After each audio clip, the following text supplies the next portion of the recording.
The reason I call for Facebook to hire an executive editor is that it's clear to me that Facebook actually has become a media company. It likes to see itself, Mark Zuckerberg, its founder, will commonly say, we're not a media company, we're a technology company, and all we're about is connecting people. But the problem is that as Facebook has broadened out, it's become a huge source of news. Now, it doesn't create that content, but it distributes it in such a powerful way. It's become a major news source for many people. And in fact, it is the major news source for some people. And as such, it needs to make some editorial decisions, because editorial decisions are being thrust upon it, and if they don't take them on, they're going to solve themselves in ways that aren't very good. As one example, Facebook recently deleted a Pulitzer Prize-winning photograph from the Vietnam War era because it saw that as child pornography. Well, it certainly wasn't child pornography, even though it had a naked child in it, but it was actually a very important news photograph. If Facebook had an editorial presence, someone who, when something like that arose, could look at it and say, you know what, that's a famous photograph, we're not going to take that down. Or if we have taken it down, we're going to put it back up immediately and apologize. That kind of thing would acknowledge that they really are functioning in an editorial way, and this is something that they're in denial about, so I think they need to get over that. As far as whether there are benchmarks or examples of it out there, not particularly. I know that Twitter has experimented with having a head of news, but it hasn't gone particularly well. I think all these social media platforms are actually struggling to figure out what their role is now that they are so powerful in an editorial sense, and it's something that's going to have to be grappled with in the near future. I don't think an algorithm or technology is the total answer. In fact, it's the algorithms that have gotten Facebook into the trouble that it's been in.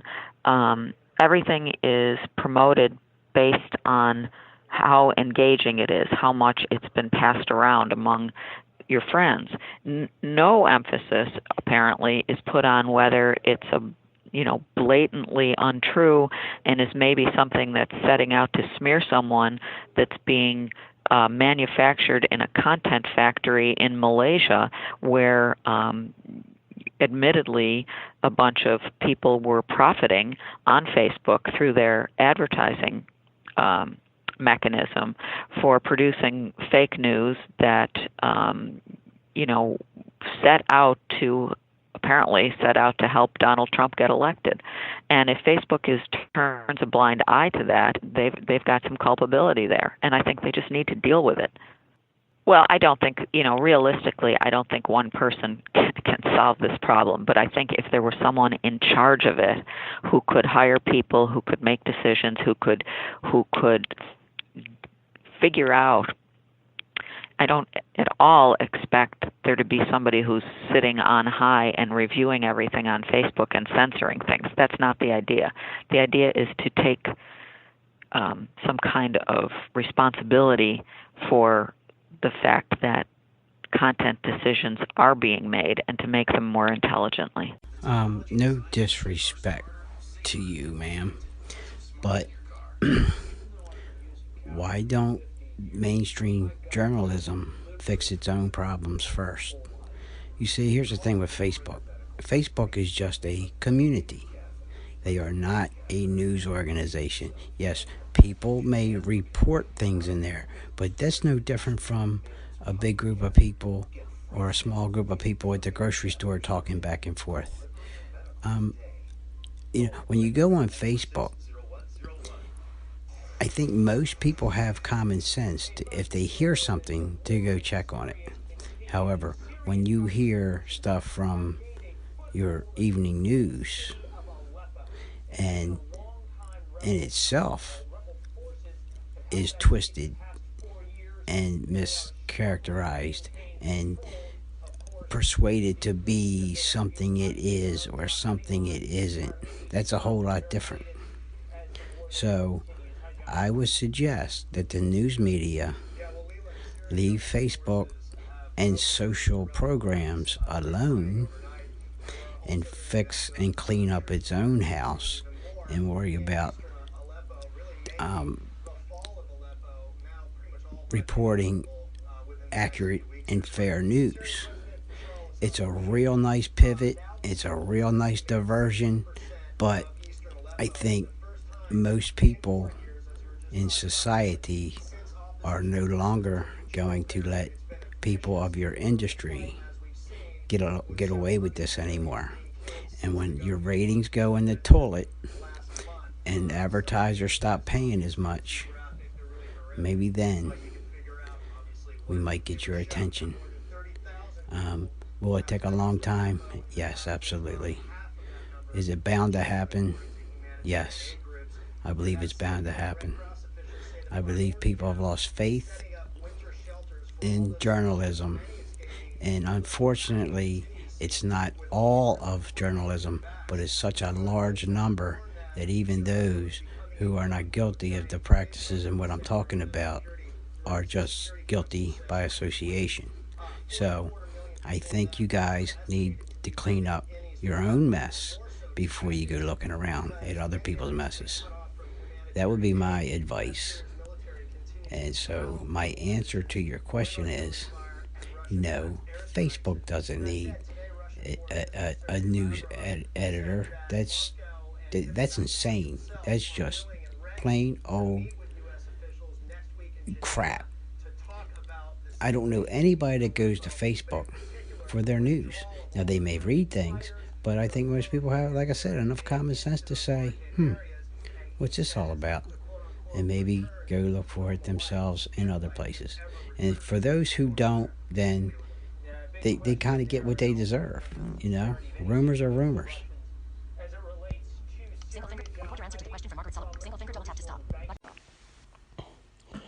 Actually, I think she's right on.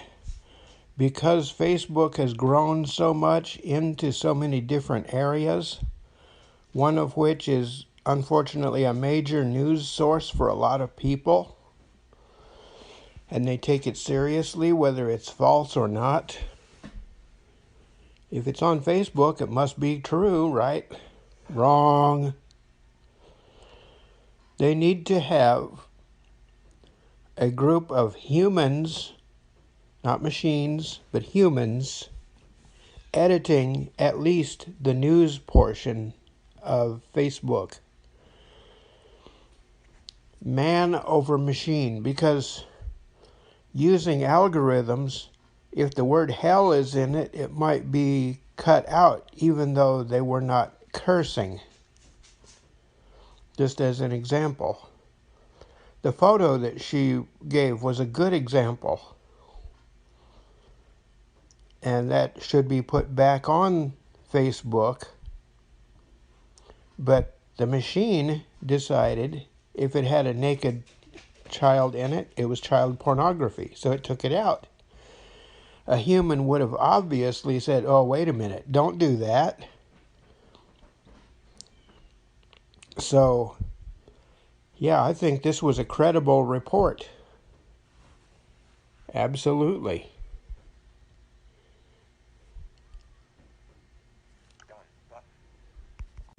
I don't believe that Facebook should have an executive editor. Why? Because if it did have one, it would just become another corporate media sellout agency. When I open Facebook, I expect to learn news from my family and from my friends, those who I love and care for. I really don't care what Facebook has to say. Hey, great point, D. You got a great point, man. Facebook don't need no executive editor. Facebook just needs to be Facebook where we're able to learn news from everybody, from all over around the world and all over around America and all over around the country. Facebook needs to be just Facebook, and it will always be Facebook, man. Well, Beastmaster, where I came up with my opinion was, editing free speech, because Facebook is not a news organization. It's not what it was when it was brought into existence.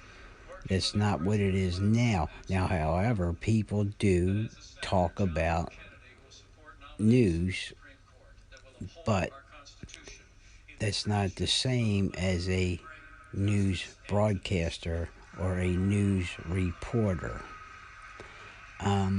I think that the actual industry of news reporting should concentrate more on what they're doing before they look over in somebody else's backyard and say, "Hey, I think your lawn needs to be cut." Meanwhile, they're standing in 10 inches of grass. You know, it's not advertised as a news organization. The news organizations are the ones with the big problems. And if people could rely on fair and objective news reporting, people wouldn't look on Facebook for the news.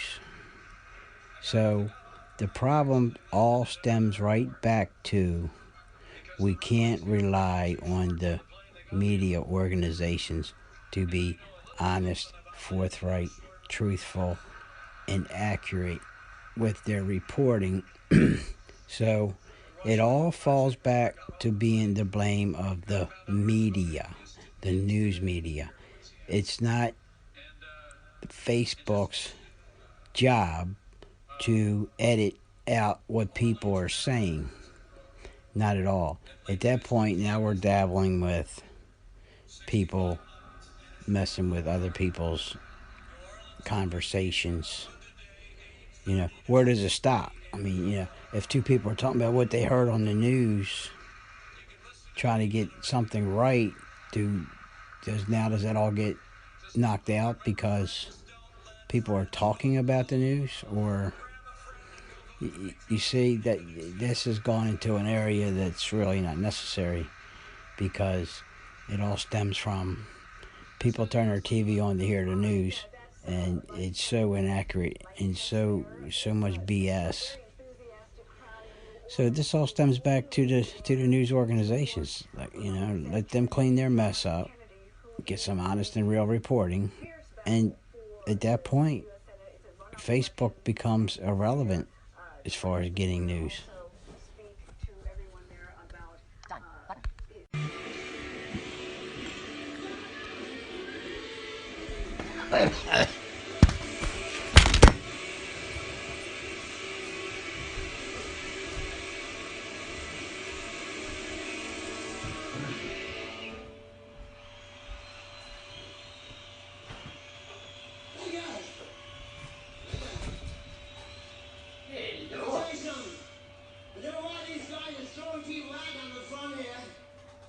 Please don't get thrown out because we want all of you to be here for our concert.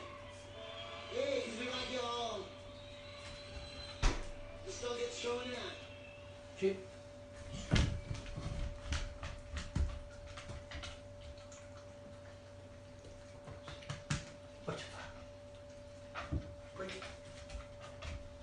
Me faites offrir oui.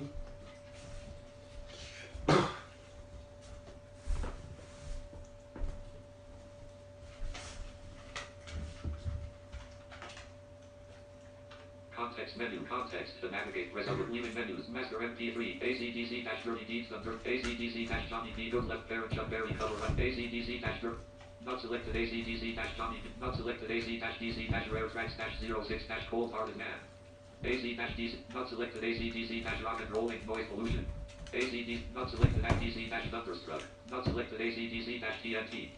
Not selected not selected dash major left parent collect not selected ACDC dash Def Leppard dash Bon Jovi and Guns N' Roses dash Dance Remix ACDC not selected ACDC Rock and Roll Train not selected Ace of Base dash not selected Anastasia dash I'm Out of Love not selected Billy Joel dash A Matter of Trust dash Billy Joel dash A Matter of Trust dash 1 not selected Billy Joel dash Piano Man not selected Billy Joel dash This Is the Time to Remember not selected Billy Joel dash You Made Me Right I Made Me Crazy not selected Billy Joel and Elton John dash Piano Man left Billy Joel and Elton not selected Billy Ocean dash Loverboy not selected Billy Ray Cyrus dash 80 Brady Hart Not selected. Bird on the wire dash Jimmy Arms and Toy. Not selected. Blue Oyster Cult dash Don't Fear. Blue Oyster Cult dash Don't Fear. Not selected. Bob Dylan dash Hurricane. Bob Dylan dash Hurricane. Blue Oyster Cult dash not selected. Bird on the wire dash Jimmy Arms and Toy. Not selected. Billy Ray Cyrus dash 80 Brady Art. Billy Ray Cyrus dash 80 Brady. Not selected. Billy Ocean dash Lover. Billy Joel Elton John dash Piano Man Left Parent Wide Right Parent. Billy Ocean dash Lover Boy. Billy Ray Cyrus dash 80 Brady Art. Not selected. Bird on the wire dash Jim. Bird on the wire dash Jim. Blue Oyster Cult dash Don't Fear the Reaper. Bob Dylan dash Hurricane. Not select. Windows Media Player.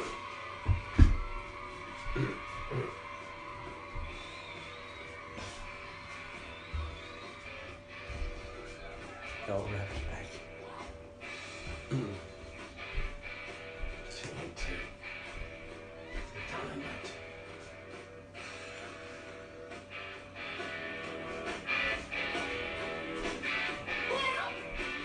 You having trouble with your high school head? It's giving you the blues.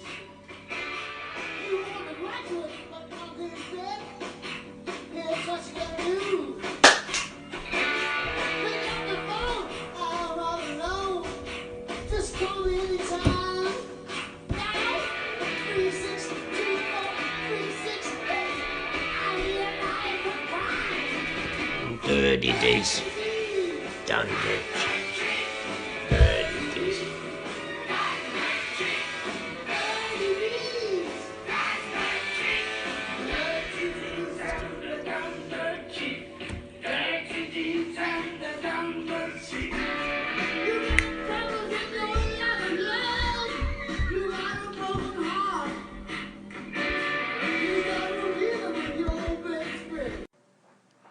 So this is the age-old question: establishment versus the people. And let's pretend that politics isn't a part of it, even though we know that it generally is.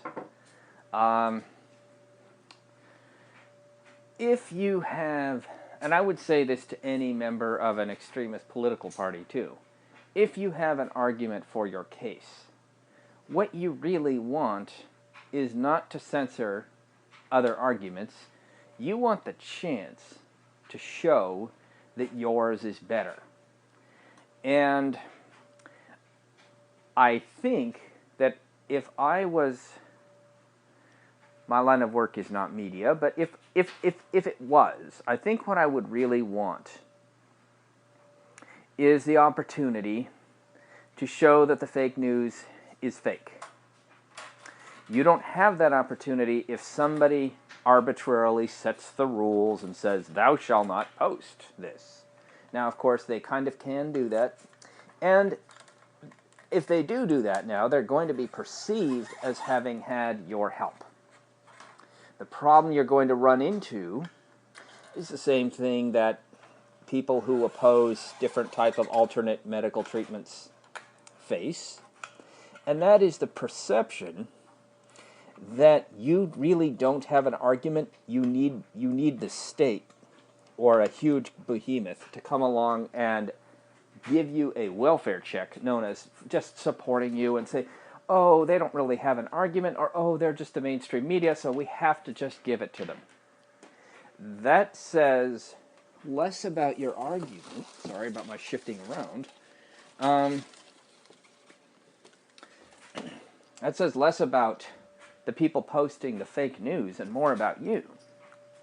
Because I think many of us realize that, yeah, we've been duped in by fake news stories before, perhaps, or we have been drafted by inaccurate reporting from the mainstream media. And the problem that you face is that to a common person, there's not a whole lot of difference.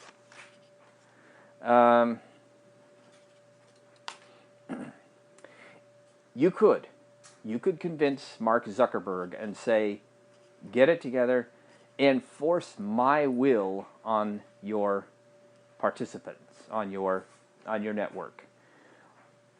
You could do that, and you probably have the means to do that. I'm not going to argue against the fact that you could do that. But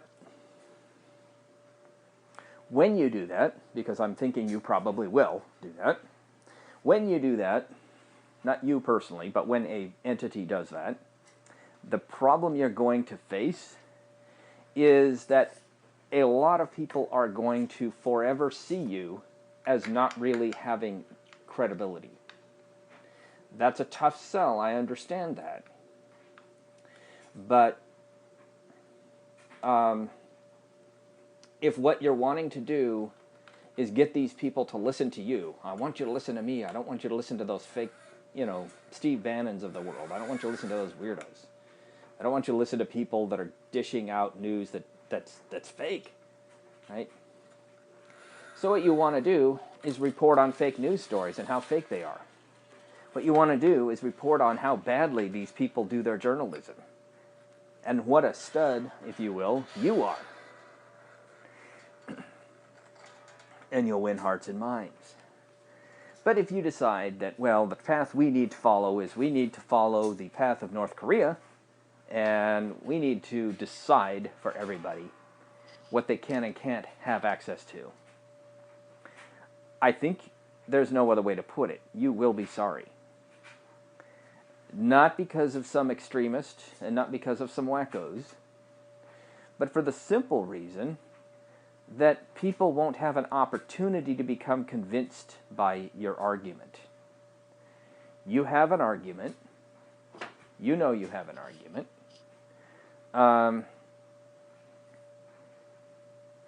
But nobody will be able to be convinced by it because somebody else will have robbed you of the opportunity of making that argument. You will have had that opportunity taken away from you by somebody who decided to enforce their version of speech. Is that what you want? Is your argument so weak in your mind? I don't think it's that weak. I don't think you need this. I don't think you need enforcement by other people.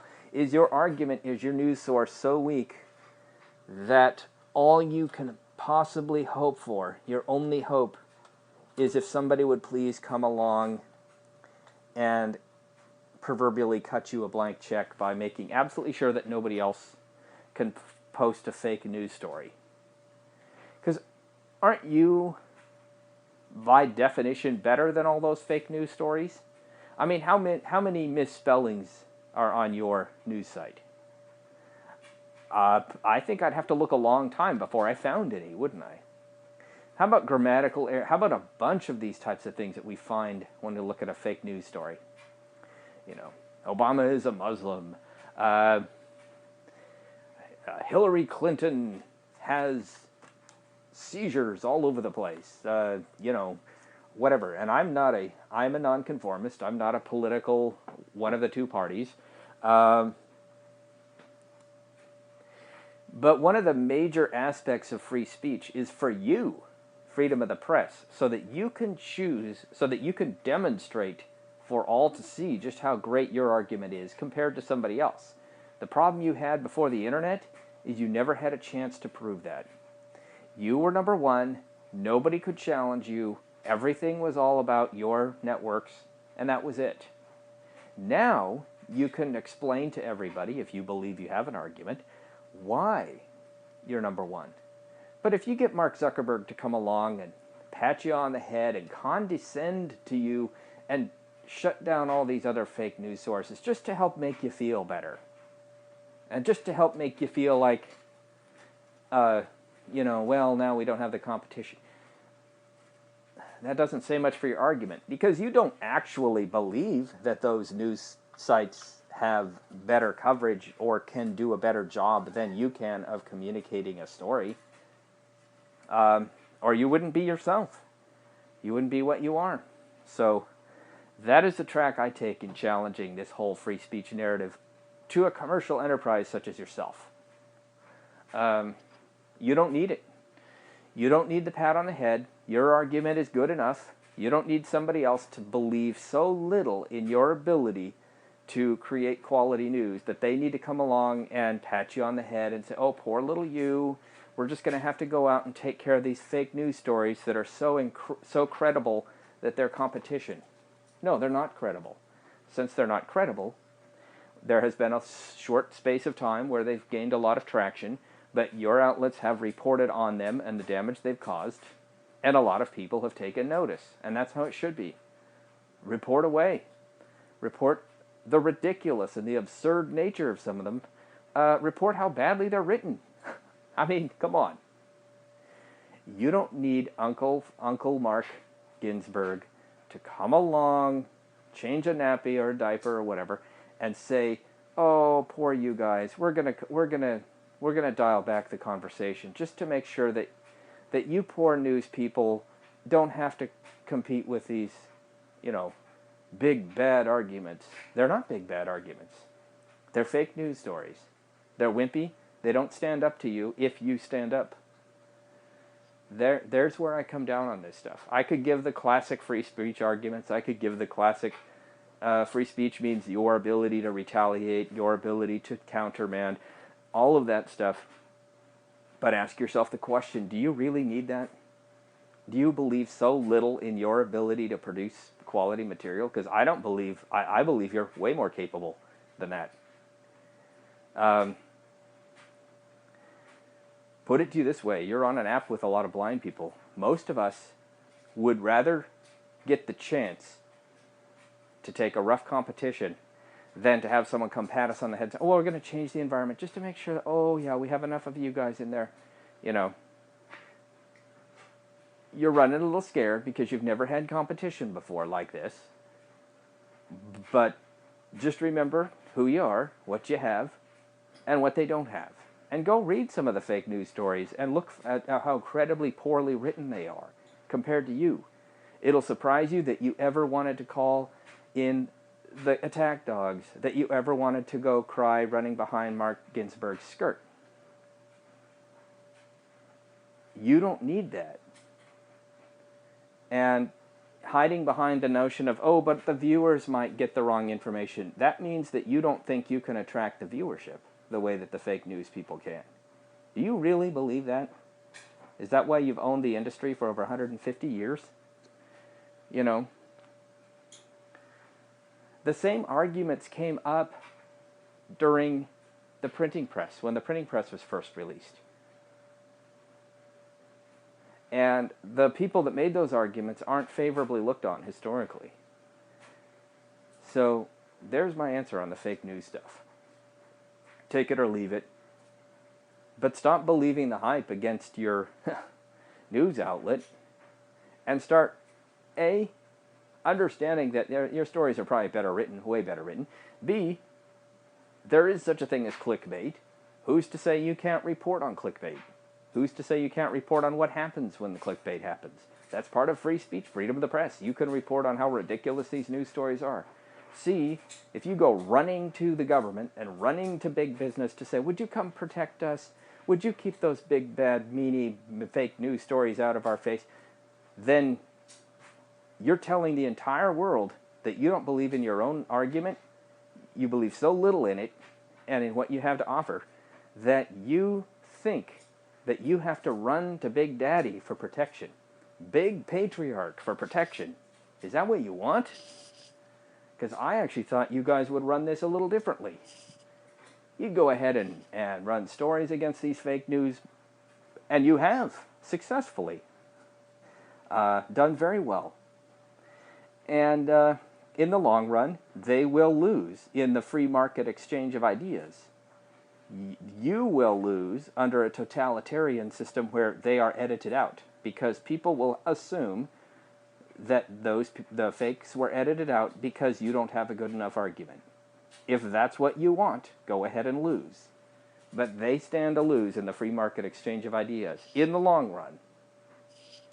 First thing I'd like to say in response to this, ma'am, is if you are truly getting our responses sent to you from the developers of Verail, I sincerely apologize for certain fellow Verailians who are treating you rudely and in a disgusting way and disrespectfully, because they clearly don't understand the nature of this question and would rather attack than try to understand. I know this is a big topic in the tech community, in the news community. A lot of tech podcasts I listen to discuss this. Some other news podcasts I listen to have discussed this. And TB, Tim, to some of your points, it's not about our free speech that we're talking about editing, quote unquote. It's that Facebook pushes out, as part of their algorithm, certain news on their trending area.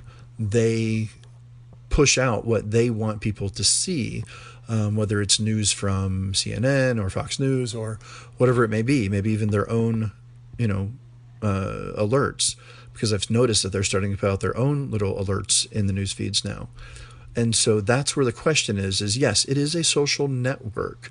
It is just like, Twitter, or even similar to here on Verail. It is originally a social network, but they are tiptoeing into other ground as far as a place where you can go to get your news, whether you're getting that news from the Facebook page of a normal quote unquote media news outlet like BuzzFeed, like, any of the major cable networks or whatever. Or getting it from Facebook themselves. And that's where I think she's coming from, is this discussion of, if Facebook wants to be seen as a place where you go to get news, whether you're getting it from established news resources that have pages within Facebook, or Facebook is reporting it themselves, which they are kind of pushing on their trending area, because they're picking and choosing the news that pushes to that trending area.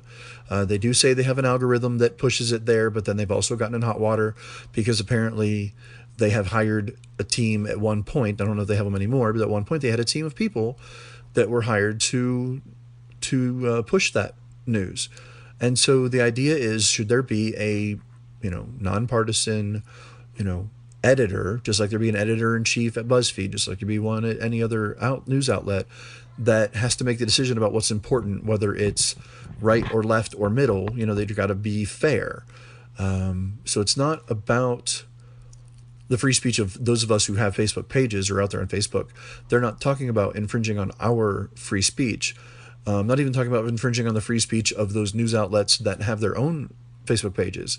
It's Facebook themselves pushing perhaps an agenda. And if they're starting to do that, should they have an editor that takes care of that, so that it looks like that there's